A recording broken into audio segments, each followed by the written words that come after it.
Here we go. We're machining the Ford 302 head, my grave enemy. So these are the seats that basically had to be done. We're only doing the intake.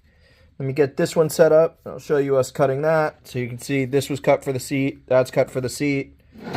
We're going to cut this one, and then bang the seats.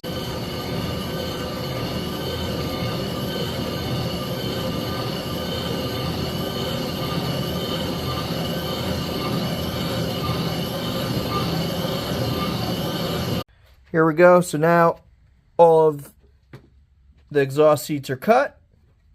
Now let's bang them in.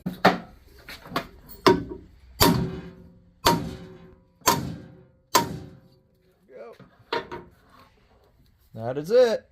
Seats in. So there we go. Seats banged in. Now we will open up the ports